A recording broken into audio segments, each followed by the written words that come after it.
दरम्यान गिरीश महाजनांची मंत्रिमंडळामधून हकालपट्टी करा असं वक्तव्य संजय राऊतांनी केलंय। ऑपरेशन सिंदूर हा देखील काळा दिवसच आहे का असाही सवाल त्यांनी निर्माण केलाय। दहशतवादाचा बिमोड करण्यासाठी ऑपरेशन ब्लू स्टार राबवलं होतं। जनरल अरुण कुमार वैद्यांनी त्यासाठी बलिदानही दिलं असं देखील राऊत म्हणाले। महाजनांना तिथे का पाठवलं, फडणवीसांनी स्पष्टीकरण द्यावं असं संजय राऊतांनी वक्तव्य केलंय।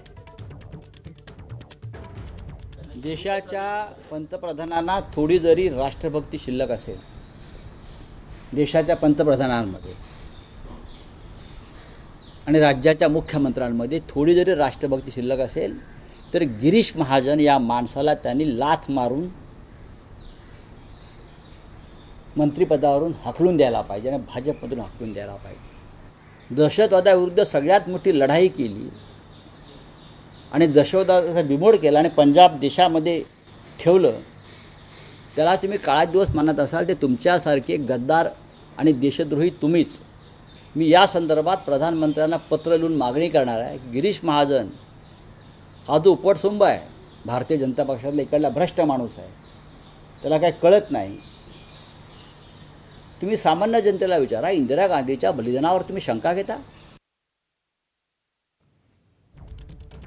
तर अमृतसरमध्ये ऑपरेशन ब्ल्यू स्टारवरून भाजपचे नेते आणि मंत्री गिरीश महाजन यांनी हे वक्तव्य केल्यानंतर संजय राऊतांची ही प्रतिक्रिया समोर येते।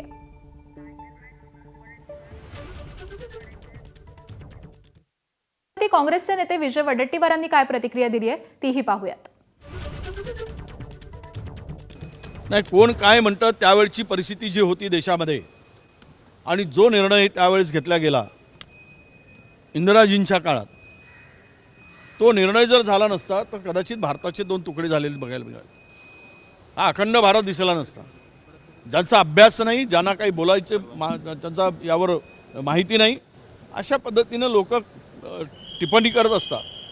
पण त्यावेळेस स्वतःच्या जीवाची पर्वा न करता त्यावेळेस त्या जे तिकडे तयारी केलेली होती आणि तो ठीक आहे, तो ऑपरेशन थोडा मोठ्या प्रमाणात झाला, पण जी तयारी त्यावेळेस झालेली होती